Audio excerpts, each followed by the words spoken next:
할렐루야.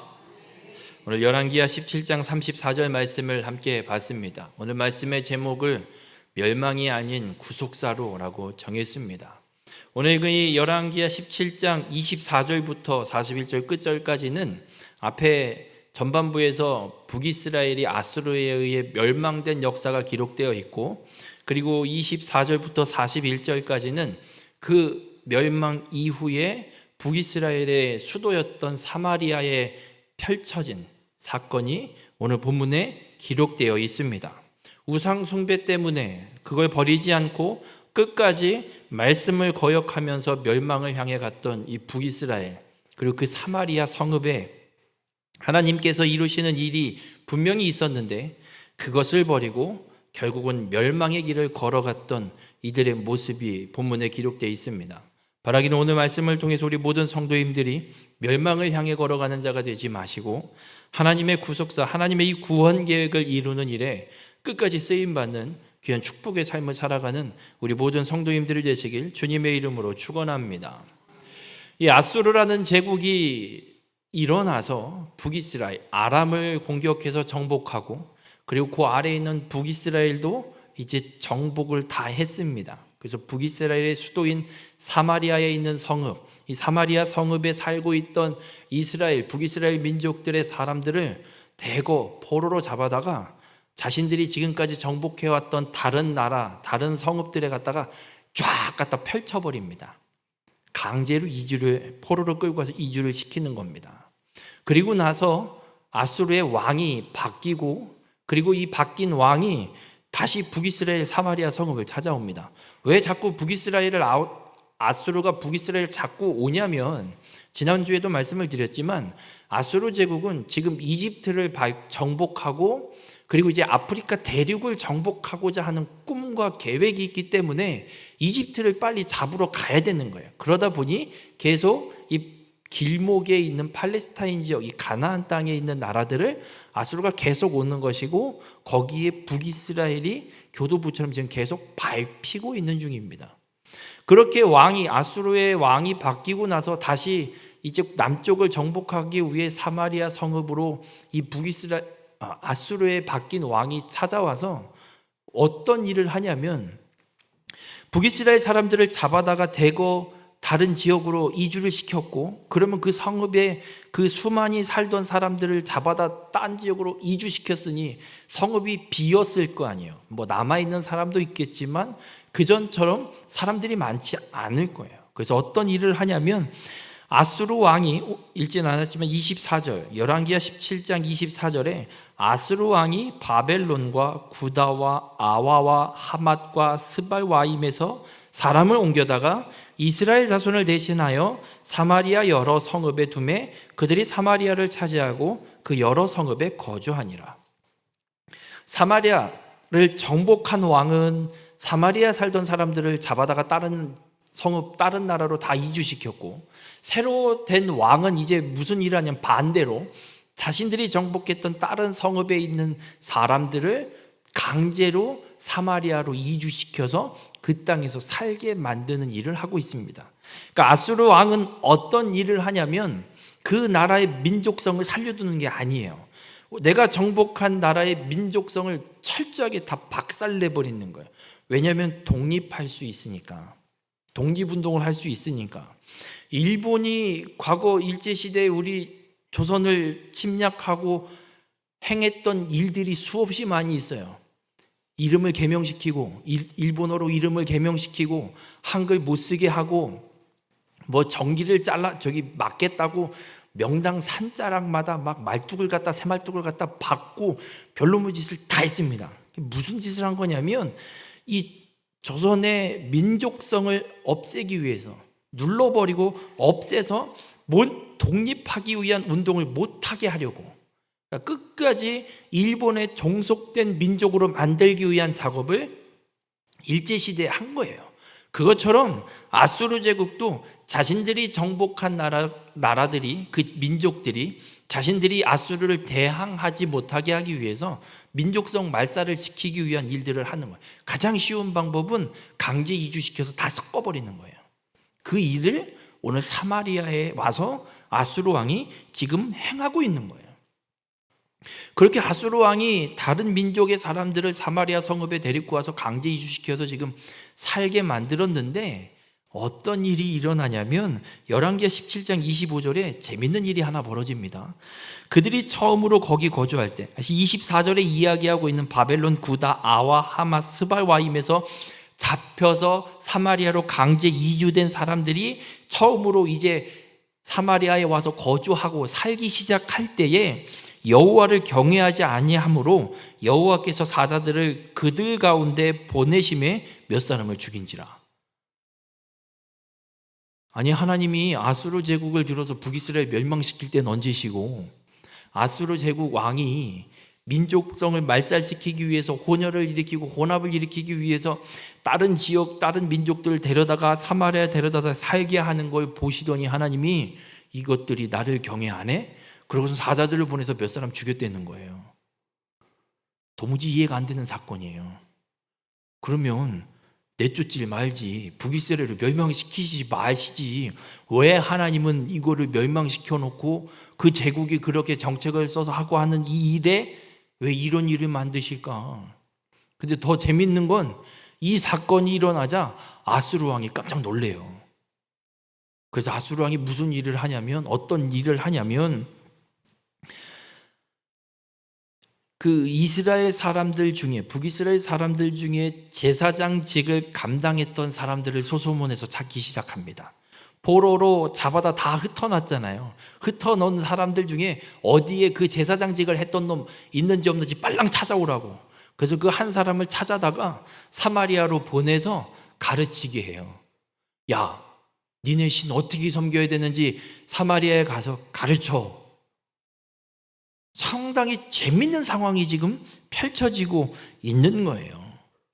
아니, 하나님이 나라를, 이 북이스라엘을 멸망시킬 때는 언제시고, 갑작스러운 징계를 일으키셔서 아수르 제국의 왕까지도 깜짝 놀래서 레위 지파 이 제사장, 북이스라엘의 제사장을 데려다가 하나님을 섬기는, 하나님을 경외하는 방법을 가르치게 하는 일들이 펼쳐지는 거예요. 그래서 제사장이 가르쳐준 대로 거기에 끌려온 이방 민족들도 여호와를 경외하는 법을 배우고 그 하나님을 섬기는 방법을 배워서 섬기기 시작을 합니다. 그런데 문제는 뭐가 문제냐면, 오늘 열왕기하 17장 33절에 이렇게 기록을 해요. 그들이 여호와도 경외하고 또한 어디서부터 옮겨왔든지 그 민족의 분속대로 자기의 신들도 섬겼더라. 왕이 명령을 해서 이스라엘의 제사장이 와갖고 여호와를 경외하는 방법을 가르쳐줘서 그렇게 하라니까 그렇게 해요. 그렇게도 하는데 그것만 하는 게 아니라 자기들의 민족의 신들이 있을 거 아니에요. 지금 여러 민족이 모여 있잖아요. 각 민족마다 섬기는 신들이 다 달라요. 그거를 이스라엘 사마리아 성읍의 산당에다가 갖다가 만들어 놓고 자기들의 신도 함께 섬기는 거예요. 여호와만 섬기는 게 아니라 자신들의 신도 함께 섬기게 되는, 그래서 하나님을 섬기는, 여호와를 경외하는 일이 그냥 그 수많은 이방 신들 중에 하나를 섬기는 것과 같은 식으로 바뀌어버리는 일들이 펼쳐지게 됩니다. 이러면서 어떤 일이 일어나는 거냐면, 아수르 제국이 원하는 대로 민족이 혼합되는, 북이스라엘의 민족성이 완전히 사라져버리고 여러 민족이 혼합되어 버리고 신도 유일신 신앙이 아니라 여러 신을 다 섬겨도 되는. 제가 옛날에 미얀마를 갔을 때였던 것 같아요. 어느 한 산당 신전을 선교사님이 데리고 가는데 재미있어요. 엄청나게 큰 신전이 하나 있어요. 그 신전을 걸어 올라가는데 양 옆에 12마리 동상이 서 있어요. 뭐가 서 있는지 감이 오시죠? 12지신 신상, 그 동상을 쫙 만들어서 양옆에 세워놨어요. 그 길을 걸어 올라가면 신전이 우리 교회보다도 더 커요.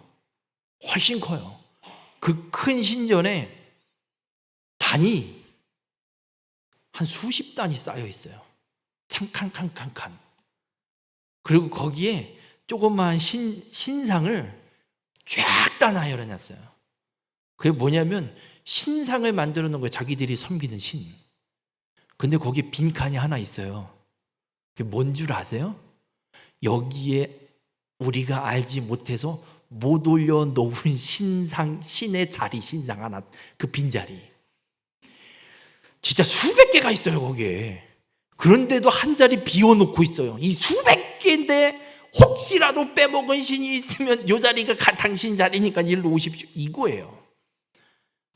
저 그거 보고 깜짝 놀랐습니다, 그때. 그러면서 선교사님이 그 설명을 쭉 하시는 거예요. 여러분, 지금 사마리아 성읍에 어떤 일이 일어나고 있냐면 그 일이 일어나고 있는 거예요. 각 민족들의 그 모든 신들 다 갖다 모아놓고 그 중에 하나의 신인 하나님, 하나님을 갖다 놓고 그렇게 신을 섬기고 있는 혼합주의가 지금 이 사마리아 성읍에 펼쳐지고 있습니다. 그렇게 이 사마리아 성읍의 아수르 제국의 정책 때문에 신들이 혼합되는 신앙의 혼합도 일어나지만 민족 간 혼혈도 일어나요. 지금 북이스라엘이 있었던 그 사마리아 성읍에 북이스라엘 민족들도 끌려서 딴 데로 이주가 갔고 다른 민족 사람들이 또 이주해 왔고 그러다 보니 어떤 일이 일어나요. 먹고는 살고 살아야 되겠고 뭐 싸우고 살 거예요, 뭐 할 거예요. 어차피 나라 잃었고 그냥 민족 간 통혼이 일어나면서 혼혈이 일어나게 됩니다. 이 일로 결국은 북이스라엘이 하나님이 계획하신 구속사를 이루는 일에서 완전히 제외되는 일이 펼쳐집니다. 왜냐하면 신명기 7장 3절과 4절에 이런 말씀이 있습니다. 가나안 땅에 들어가서 하면 안 되는 말씀을 하시는 거예요. 그들과 혼인하지도 말지니 내 딸을 그들의 아들에게 주지 말 것이요 그들의 딸도 내 며느리로 삼지 말 것은 그가 내 아들을 유혹하여 그가 여호와를 떠나고 다른 신들을 섬기게 함으로 여호와께서 너희에게 진노하사 갑자기 너희를 멸하실 것임이니라. 하나님이 이스라엘 백성들에게 하시는 말씀이에요. 너희가 가나안 땅에 들어가거든 가나안 땅에 살고 있는 족속과 통혼하지 말래요. 자식들을 결혼시키지 말래요. 왜 결혼을 시키지 말라고 하냐면 가나안 족속의 사람들이 유혹해서 하나님이 아닌 가나안 땅 그 사람들이 섬기는 신, 다른 신을 섬기게 하게 되므로 그러면 하나님이 나를 섬기지 않고 다른 신을 섬기는 하나님의 백성이 돼서 하나님이 갑자기 다른 신을 섬기는 하나님의 백성을 멸하시기 때문에 그 일 때문에 가나안 땅에 가나안 족속과 통혼하지 말라라고 하나님이 분명하게 명령하셨습니다. 여러분, 이 일이 얼마나 중요한 일이냐면 지금이야 결혼을 하지 말라는 의미는 아닙니다. 중요한 건 뭐냐면 나로 하여금 하나님이 아닌 하나님을 저버리게 만들 만한 결혼 관계나 인간 관계나 세상과의 관계가 된다면 그건 끊어야 된다고 하시는 말씀이에요. 얼마나 무서운 것이냐면 하나님이 야곱이 외삼촌 라반의 집에서 형 에서를 만나기 위해서 고향에 돌아왔습니다. 그리고 형 에서를 만났어요. 그리고 나서 어느 땅으로 가면 세겜이라는 땅으로 가서 살게 됩니다. 그 세겜 땅에서 야곱의 딸 중에 디나라는 딸이 있었는데 이 디나가 그 가나안 땅 히위 족속 중 하몰의 아들 그 땅의 추장 세겜이 디나를 보고 예뻐서 불러다가 강간을 해버려요. 그걸로 끝나는 게 아니에요. 근데 이 세겜이 그래도 책임감은 있었는지 어쨌는지 이뻐서 데려다가 강간을 했는데 얘를 좋아하게 됐어요. 아버지 하몰한테 얘기하는 거예요. 아버지, 쟤 나 좋아해요. 쟤랑 결혼시켜줘요. 그래서 아버지 하몰이 야곱을 찾아가요. 우리 아들이 당신 딸한테 몹쓸 짓을 했는데 미안하고 근데 당신 딸을 너무 좋아해요. 우리 서로 결혼시킵시다. 그렇게 서로 결혼을 하고 우리 함께 삽시다. 당신 민족이랑 당신네 족속 일가랑 우리 성읍 일가랑 함께 같이 모여서 합치고 삽시다. 이렇게 얘기를 해요.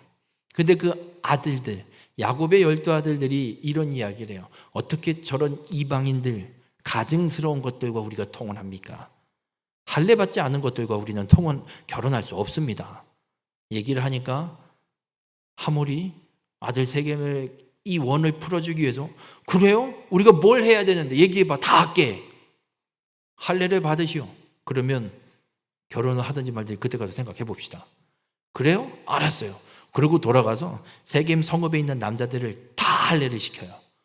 할례를 받은 지 3일 만에 디나의 오빠들이 있어요. 그러니까 야곱의 부인이 넷인데 그 넷 중에 디나와 한배에서 태어난 아들들이 누구냐면 시므온과 레위예요. 이 둘이가 무슨 짓을 하냐면 세겜 성읍 사람들이 할례를 받은 지 3일 만에 쫓아가 갖고 남자들을 싹 다 죽여요. 잔인한 일이죠. 싹 다 죽여요. 그리고 야곱이 한탄해요. 야, 이 자식들아, 니들이 지금 무슨 짓을 한 거냐? 난 이제 죽게 생겼다. 여기서 더 이상 못 살겠다. 빨랑 가자. 그리고 베델로 가서 하나님 앞에 제사 지내게 하시고 그리고 아버지가 있는 헤브론으로 이주하게 만드세요. 여러분, 세겜 지역에서는 어떤 일이 일어나고 있는 거냐면 지금 통혼이 일어날 뻔한 거예요. 민족 간 민족 간의 통혼. 하나님은 절대 가나안 족속에 들어가거든 가나안 땅 족속과 통혼하지 말라고 말씀하셨어요. 그래서 이삭도 아들 에서가 가나안 땅 여인과 결혼하는 것을 보고 마음이 좋지 않았어요. 아브라함도 이삭의 아내 며느리를 얻기 위해서 종을 가나안 땅에 찾는 게 아니라 자신의 처가 본 집으로 보냈어요. 종을. 그리고 리브가를 데리고 온 거예요. 그렇듯 그만큼 하나님이 무엇을 요구하시는 거냐면 하나님이 계획하신 구원 계획을 이루기 위한 혈통을, 이 민족의 혈통을, 메시아를 이 땅에 보내기 위해 약속하신 그 민족의 혈통을 하나님이 꼭 지켜주길 원하는 거예요. 그래야 하나님이 계획하신 구원의 계획을 온전히 원하시는 뜻대로 다 이루어낼 수 있기 때문에 하나님은 이스라엘 백성들이 그 민족성, 그 혈통을 지키길 원하신 것이에요. 그런데 지금 북이스라엘은 나라가 멸망했는데 사마리아 성읍에 어떤 일이 일어나고 있냐면 혼혈만 일어나는 것이 아니라 신을 섬기는 신앙도 혼합주의로 완전히 바뀌어버리는 일들이 펼쳐지고 있는 겁니다. 그렇게 끝까지 우상 숭배를 버리지 않은 북이스라엘 이 열지파는, 이스라엘 열지파는 하나님의 구속사 역사 속에 완전히 제외됩니다. 더 이상 하나님의 약속을 이루는 일을 이루어가지 못합니다. 그래서 복음서에 읽어보면 이런 말씀들이 많이 나와요. 유대인들은 사마리아 성읍을 지나가지 않습니다. 예루살렘에서 갈릴리 호수가 있는 저 북쪽 위를 지나가려면 어떻게 가냐면 사마리아 성읍을 비껴서 돌아서 가요. 그래서 예수님이 그 예루살렘과 갈릴리 지역을 왔다 갔다 하시다가 하루는 한 번은 사마리아로 그냥 지나서 가세요. 그 사마리아 우물가에 한 여인이 그러죠.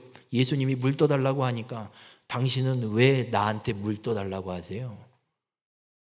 그게 이런 의미예요. 사마리아 성읍이 혼혈이 일어나 버렸기 때문에 유대인, 남유다, 이 유대인들은 사마리아 성읍 사람들을 같은 민족으로 취급 안 해요. 혼혈이 완전 이방인 취급을 해요. 너희는 이제 우리 민족 아니야. 이 가증스러운 이방인들아, 이렇게 취급하는 거예요. 그래서 복음서의 유대인들은 사마리아 성읍과 상종도 하지 않고 거기를 오히려 피해 다니는 일들이 기록되고 있는 것. 그 사마리아 우물가의 여인이 예수님 보고 왜 이 양반 유대인인데 나한테 와갖고 말을 걸고 있지, 이상한 사람이네 라는 반응이 나오는 이유가 여기에 있습니다. 하나님의 구원 계획에서 제외된 역사가 이제 북이스라엘에 펼쳐진 겁니다. 우리 모든 성도님들, 하나님의 말씀과 하나님의 뜻이 아닌, 하나님이 아닌 다른 신을 섬기는 일은 멸망의 길을 향해 가는 것임을 잊지 마시길 바랍니다. 오늘 북이스라엘은 나라가 멸망한 것으로 끝나지 않습니다. 만약 나라가 멸망하고 아수르가 이런 정책을 세워서 사용하고 있지만 그 아수르에 의해서 끌려온 사람들이 사마리아 성읍에 거주할 때 그 제사장 한 사람이 와서 여호와를 경외하는 법을 가르칠 때에 다른 신 다 섬기지 말고 너희들 민족 신도 다 버리고 이곳에선 오직 여호와 하나님만 섬겨야 된다라고 분명하게 가르쳤고 하나님만 섬기는 삶으로 인도했다면 또 다른 역사가 펼쳐졌을지도 몰라요. 하지만 그곳에 하나님을 섬기는 일은 다 사라져버리고 하나님조차 이방신과 똑같은 존재로 전락시켜버리는, 우상으로 만들어버리는 일만 이 사마리아 성읍에 남게 되었고, 그 결과가 멸망을 떠나서 하나님의 구속 계획을 이루는 일에 완전히 제외돼 버리는 일들이 펼쳐진 겁니다. 바라기는 우리 모든 성도님들의 삶은 이 사마리아 성읍과 같은 멸망을 넘어 구속사, 구원 계획에서 제외되는 인생이 되지 않기를 주님의 이름으로 간절히 부탁을 드립니다. 그렇다면 하나님의 이 구속 계획에서 제외되지 않는, 멸망을 벗어나고 이 구속사에서 제외되지 않는 길은 무엇인가? 여러분, 우리가 하나님이 우리에게 분명하게 말씀하시는 것이 한 가지 있습니다. 어떤 말씀을 하냐면 오직 여호와 하나님만을 섬길 것을 말씀하십니다. 하나님이 이스라엘 백성들에게 시내산에서 십계명을 주실 때도 나 외에 다른 신을 내게 두지 말라. 여호와는 질투의 하나님이시다. 하나님은 질투하시는 분이에요. 우리말로 하면 정말 잘 삐지세요. 너 나 안 섬기지? 나 말고 너 지금 곁눈질하지? 나 삐졌다. 하나님은 질투하는 하나님이에요. 그래서 하나님은 우리에게 요구하시는 건 그거예요. 오직 여호와 하나님만을 섬기는 것. 이 사마리아 성읍에 하나님만을 섬기는 법까지도 가르쳤다면 또 다른 역사가 펼쳐질 겁니다. 오늘 열왕기하 17장 28절에 보면 분명 그 사로잡혀간 제사장 중 한 사람이 와서 베델에 살며 백성에게 어떻게 여호와를 경외할지를 가르쳤어요. 여호와를 경외하는 법을 분명히 가르쳤어요. 어떻게 가르쳤든 하나님을 섬겨야 되는 법을 분명하게 가르친 거예요. 그런데 이 사마리아 성읍은 하나님도 이방신 중에 하나로 완전히 전락시켜버리는, 그래서 오늘 읽은 본문 34절에도 이렇게 기록하고 있습니다. 그들이 오늘까지 이전 풍속대로 행하여 여호와를 경외하지 아니하며. 이방 민족, 끌려온 잡혀온 민족들만 여호와를 안 섬기는 게 아니라 이스라엘, 북이스라엘 사람들까지도 여호와를 경외하지 않게 됩니다. 40절엔 또 이렇게 말씀해요. 그러나 그들이 듣지 아니하고 오히려 이전 풍속대로 행하였느니라. 우상 숭배 때문에 멸망해 버렸는데 이스라엘 백성들이 하는 건 그 우상 숭배하던 이전 풍속 그대로 똑같이 우상을 숭배하고 있고, 하나님조차도 하나님으로 섬기는 게 아니라 우상신과 똑같은 하나의 이방신으로 똑같이 섬기고 있다는 겁니다. 그렇다면 우리가 멸망이 아닌 구속사를, 하나님의 구원 계획을 이루는 길은 어떤 길이냐? 오늘 읽진 않았지만 열왕기하 17장 36절부터 39절에 하나님이 분명히 말씀하고 있습니다. 하나님이 가르쳐 주신 대로, 하나님이 명령하신 대로. 특별히 38절과 39절에 내가 너희와 세운 언약을 잊지 말며 다른 신들을 경외하지 말고 오직 너희 하나님 여호와만을 경외하라. 그가 너희를 모든 원수의 손에서 건져내리라 하셨으나. 여러분, 우리가 구원의 계획, 하나님의 이 구속사의 계획을 이루는 일에 쓰임받는 길은 다른 거 없습니다. 하나님께서 우리에게 맺으신 언약을 잊으면 안 됩니다. 메시아를 보내 너희를 구원하겠다, 너희를 복이 되게 하겠다라고 하셨던 그 하나님의 약속을 이스라엘 백성은 절대 잊으면 안 됩니다. 그 여자의 후손이 오는 통로를 지켜가는 것이 이들이 기억해야 될 언약입니다. 그럼 우리에게 기억해야 될 하나님의 언약은 무엇이냐? 그렇게 오신 메시아 예수 그리스도께서 이 땅에 십자가에 죽으시고 부활하심으로 죄사함의 문제를 깨끗이 해결하고 우리로 하나님의 구원 계획을 이루어 갈 은혜, 하나님 나라에 들어갈 그 통로를 열어놓으셨습니다. 그리고 예수 그리스도가 다시 이 땅에 오실 것을 약속하셨습니다. 그때까지 이 땅의 모든 족속이 예수 그리스도를 믿어 구원의 복을 얻는 일, 이것이 우리를 향한 하나님의 언약이고 우리는 이 하나님의 언약을 잊어서는 안 됩니다. 그 하나님의 언약을 기억하고 다른 신을 섬기는 게 아니라 오직 여호와 하나님만을 경외하는 것. 여러분, 이 경외라는 말은 두렵고 떨림으로 그 존재에게 복종하는 것, 순종하는 게 경외예요. 겁먹는 게 경외가 아니에요. 그 무서워해갖고 정말 속된 말로 쫄아 붙어서 아무것도 못하고 벌벌 떨고 있는 건 이건 경외가 아닙니다.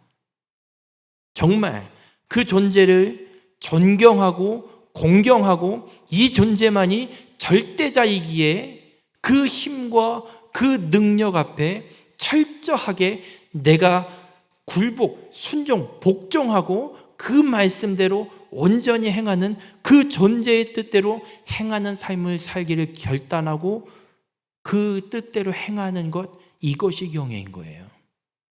여러분, 멸망하는 위기가 우리 앞에 놓이게 될지라도 사마리아 성읍처럼 멸망했다고 다 끝까지 에라 모르겠다, 우상숭배기를 끝까지 걸어가는 자가 되지 마시길 바랍니다. 하나님의 구원 계획을 이루어가는 일, 어떤 위기가 우리에게 닥쳐와도 끝까지 하나님 말씀대로 하나님을 경외하고 하나님의 그 뜻대로 행하는, 하나님의 언약을 지켜가는 일을 이루어가는 것, 이것이 하나님의 구원 계획을 온전히 이루어내는 일입니다. 우리 모든 성도님들의 삶이 그렇게 하나님만 경외하고 하나님의 말씀 그대로 행하는 순종의 삶을 살아서 하나님의 구원 계획을 이 땅 가운데 온전히 이루어가는 귀한 축복의 삶이 되시길 주님의 이름으로 축원합니다. 오늘 이 열왕기서의 말씀은 바벨론의 포로로 끌려가는 유다의 남은 자들에게 주시는 말씀이기도 합니다. 바벨론의 포로로 끌려가 있습니다. 여기도 나라가 망했습니다. 북이스라엘은 나라가 망했는데 혼합이 일어났고 우상을 숭배하는 걸 끝까지 걸어가고 있고 그 결과 하나님의 구속사를 이루는 일에 완전히 제외됐다. 너희는 지금 다른 나라로 끌려가 있는데, 너희는 다른 나라에 끌려가 있지만 그곳에서 이방 땅에서 있음에도 불구하고 거룩을 지켜내라. 혼합하지 마라. 혼혈을 이루지 마라. 세상 속에 살아가고 있지만 그 세상 속에서 하나님의 백성이 거룩하라고 말씀하신 것처럼 그 거룩을 끝까지 지켜라. 그러면 반드시 내가 너희를 다시 회복시켜서 너희를 통해 메시아를 이 땅에 보낼 그 계획을 온전히 이루어낼 것이다. 그러니 그곳에서 사마리아 성읍처럼 혼합하지 말고 끝까지 거룩을 지키고 믿음을 지키고 하나님의 약속을 이루는 믿음의 삶을 끝까지 살아가기를 하나님이 분명하게 말씀하고 있습니다. 하나님의 약속의 땅에 있음에도 사마리아는 혼합이 일어났고, 하나님의 약속의 땅이 아닌 이방 땅에 있는 유다의 남은 자들은 거룩을 지켜서 결국은 다시 회복하고 메시아가 이 땅에 오는 일에 온전히 쓰임받게 됩니다. 우리 모든 성도님들, 여러분이 지금 어디 있느냐가 중요한 게 아닙니다. 하나님의 약속의 땅에 있느냐, 하나님의 약속의 땅이 아니냐가 중요한 게 아닙니다. 이 땅이든 이방 땅이든 어느 곳에 있든 내가 있는 그곳에서 하나님의 말씀대로 거룩을 지키고 오직 여호와 하나님만을 경외하고 그 말씀에 순종하는 삶을 살아가느냐 살아가지 않느냐가 중요한 겁니다. 바라기는 우리 모든 성도님들의 삶은 여러분의 삶이 어떠한 곳에 있든, 그리고 어떠한 위기와 혹은 어떤 멸망의 상황이 펼쳐져 있든, 그 모든 상황 속에서 그 어느 곳에 있든 하나님의 말씀이 분명히 성취됨을 믿고 거룩함을 끝까지 지켜서 하나님의 계획하신 구원의 계획을 온전히 이루는 일에 끝까지 쓰임받는 우리 모든 성도님들이 되시길 주님의 이름으로 축원합니다. 기도하시겠습니다. 사랑의 주님, 오늘도 이 북이스라엘의 멸망을 통해 그 길을 따르지 말고 오직 구속사를 이루는 길로 우리를 인도하여 주시니 감사를 드립니다. 북이스라엘은 우상숭배로 멸망하고 그 이후엔 혼합주의 신앙으로 결국 하나님의 계획하신 구원 계획에서 제외되는 일이 일어나게 됨을 보게 됩니다. 그러나 주님께서 우리에게 여전히 은혜의 기회를 주시고 우리를 순종의 길로 부르고 계시니 감사를 드립니다. 하나님, 우리가 세상 풍속과 타협하지 않게 하시고 오직 하나님의 언약을 붙들고 하나님만 경외함으로 하나님의 말씀에 순종하는 삶이 되게 인도하여 주시옵소서. 우리의 삶이 멸망의 길로 가지 않게 하시고 주님의 구원 계획을 이루는 데 사용되는 삶이 되게 인도하여 주시옵소서. 하나님 말씀에 순종하는 삶으로 우리 모든 성도님들의 가정과 우리 교회와 저들의 삶의 터전에 하나님의 구속 계획이 온전히 이루어지는 축복을 누리게 인도하여 주시옵소서. 주님 다시 오시는 그날 믿음과 순종으로 멸망이 아닌 구원의 영광에 참여하는 우리 모두가 되게 인도하여 주시옵소서. 이 모든 말씀 예수님의 이름으로 기도드렸습니다. 아멘.